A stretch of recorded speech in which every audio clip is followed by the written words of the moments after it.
Selamat pagi Bapak, Ibu, Oma, Opa, saudara sekalian. Selamat berjumpa kembali di program Seduh hari ini, Senin Teduh.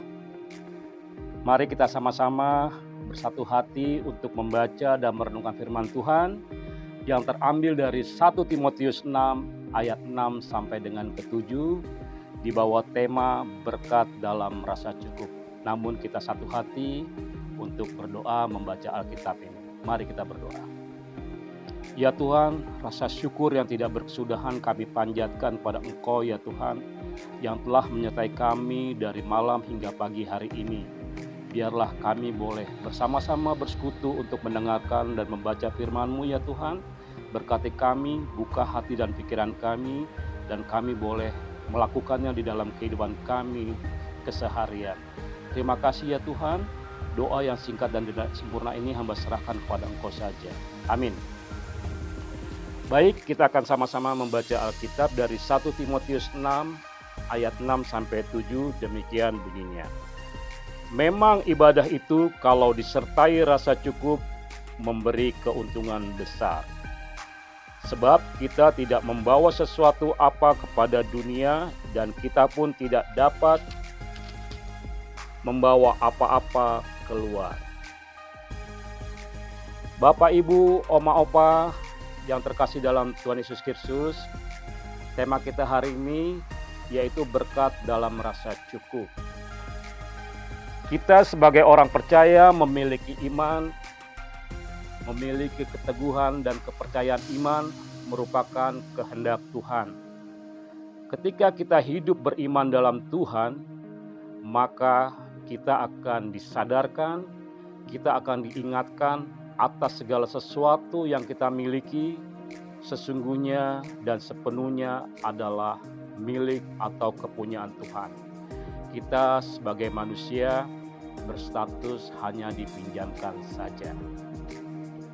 Yang harus kita ketahui dan pasti terjadi ketika kita menyadari sebagai orang percaya dan sebagai orang beriman, sesungguhnya hidup kita sepenuhnya adalah milik Tuhan dan kita bersedia hidup dipakai untuk Tuhan.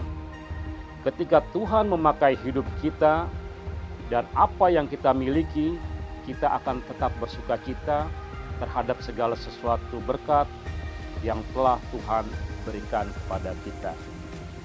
Lalu pertanyaannya, apakah kita sudah memiliki hati yang sedemikian? Memiliki keikhlasan ketika Tuhan memakai hidup kita? Kalau jawabannya iya, maka kita akan tidak pernah mengalami kesulitan dan kita akan mudah untuk mengartikan dan mengaplikasikan perkataan Paulus di dalam pembacaan kita pada hari ini. Orang beriman tentu sangat mudah untuk memahami dan membedakan antara kebutuhan dan keinginan. Ketika keinginan menjadi sebuah prioritas, sudah pasti kehidupan kita akan senantiasa selalu diperbudak hanya sekedar pemenuhan keinginan tersebut.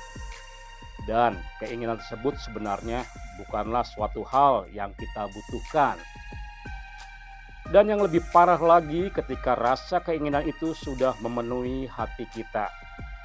Kalau sudah memenuhi hati kita, apapun terus kita kejar, terus kita raih, yang pada akhirnya kita akan terkungkung oleh beragam keinginan. Dan ujung-ujungnya kita memiliki sebuah paradigma dengan berdalih bahwa keinginan tersebut adalah sebuah kebutuhan. Bapak, Ibu, Oma, Opa, saudara-saudari yang terkasih dalam Tuhan Yesus Kristus, pada hakikatnya manusia itu memiliki rasa keinginan dan hal itu sangatlah wajar dan sangat manusiawi. Kecenderungan rasa keinginan ini sangat sulit kita sudahi, sangat sulit kita hilangkan di pribadi dan di hati kita masing-masing sebagai manusia biasa. Mengapa? Karena manusia itu selalu memelihara rasa keinginan ini dengan menggeloranya di dalam lingkup hidup mereka masing-masing. Itulah yang membuat kita sulit untuk menyudahi dan meninggalkan rasa keinginan kita.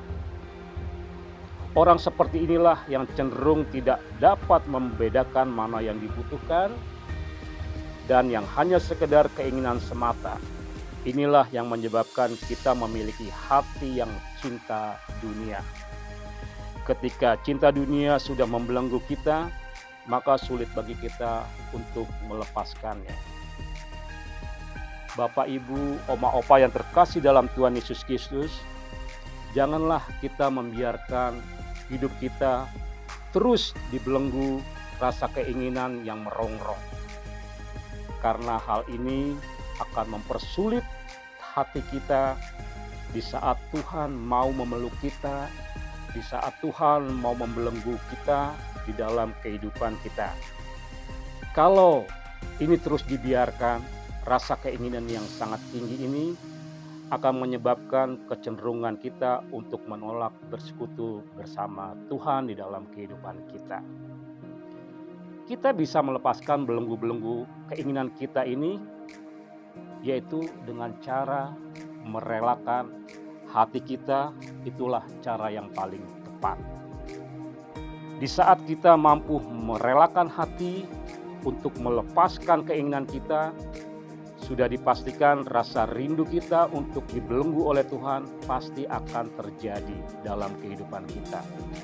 Marilah kita teguhkan iman agar mampu menentukan pilihan kita, apakah kita memilih Tuhan atau kita memilih dunia. Jika kita memiliki keimanan yang teguh dan hidup dekat dengan Tuhan, segala sesuatu yang telah kita peroleh akan mendatangkan rasa bahagia, mendatangkan rasa sukacita, rasa damai, dan rasa tetap bersyukur. Keteguhan hati kita hendaknya harus terus dipelihara agar rasa kecenderungan bersekutu dengan Tuhan semakin bertambah dari hari ke hari.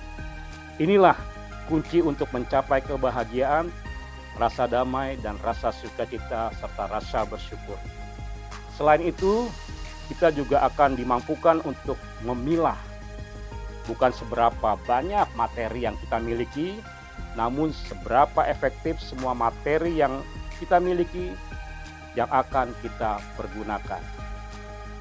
Bapak, Ibu, Oma, Opa, saudara sekalian terkasih dalam Tuhan Yesus Kristus, manusia yang hanya fokus pada keinginan saja biasanya disebut sebagai manusia yang serakah. Mengapa dikatakan sebagai manusia yang serakah? Karena orang tersebut selalu merasa tidak pernah puas terhadap apa yang sudah diperolehnya. Orang serakah cenderung sangat ambisius, mengejar terus apa yang diinginkannya, dan bila sudah tercapai apa yang menjadi harapannya, hal itu hanya membahagiakan hatinya saja, membahagiakan dirinya saja, terlebih bila dia mendapat sanjungan dari orang lain. Inilah ciri-ciri dari orang yang serakah. Kita harus peka akan hal ini.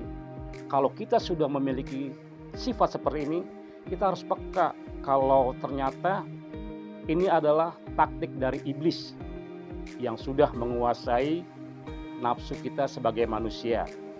Iblis akan terus bertahta di hati orang serakah sampai di titik kelelahannya. Bapak, Ibu, Oma, Opa yang terkasih dalam Tuhan Yesus Kristus serta saudara sekalian, kepuasan hidup dengan rasa cukup sesungguhnya bila kita rasakan ketika mampu memusatkan hati kita, pikiran kita, hidup kita pada kebenaran firman Tuhan melalui pribadi Tuhan Yesus. Tidak cukup sampai di situ saja. Kita tidak hanya memahami pikiran kita untuk memahami firman Tuhan melalui tingkah laku yang dicontohkan oleh Tuhan Yesus, tapi kita juga harus hidup akrab dalam sebuah persekutuan bersama Tuhan, bersama saudara-saudara seiman. Teruslah kita melatih diri kita untuk mengalahkan keegoisan kita dan harus siap berproses ke arah yang lebih baik. Kalau sampai saat ini di antara kita semua masih ada yang sering komplain, Masih ada yang sering menggerutu, tidak lapang hati, tidak rela, tidak ikhlas di saat kita mau hidup bersekutu pada Tuhan dan mau diproses. Marilah kita sama-sama terus berdoa, mohon Roh Kudus memampukan rencana dan otoritas Tuhan yang akan mengubahkan hidup kita, paradigma kita, agar kita boleh memahami, boleh mengerti kalau sesungguhnya otoritas Tuhan bagi hidup kita memang tidak semudah yang kita bayangkan. Namun yang perlu kita ingat dan perlu kita pahami bahwa otoritas Tuhan itu tidak pernah salah dan tidak pernah keliru. Otoritas Tuhan itu tidak pernah salah dan tidak pernah keliru.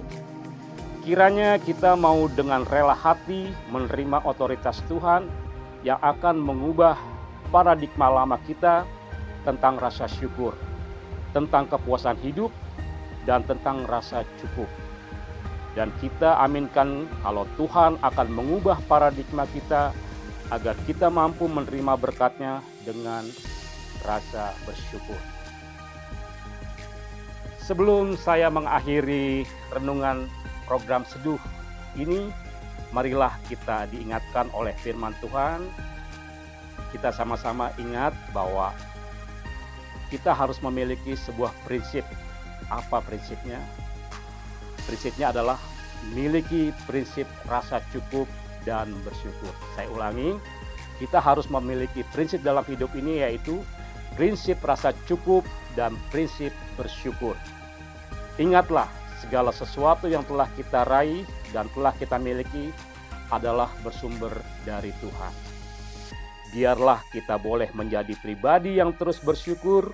Marilah saat ini kita pikirkan, kita tidak melulu hanya menerima pemberian Tuhan, tapi bagaimana kita memikirkan berkat yang sudah kita terima, kita kembalikan kepada Tuhan melalui persembahan yang kudus. Semoga firman Tuhan di program Seduh Senin Teduh hari ini bisa menguatkan langkah kita untuk menapaki kehidupan ini.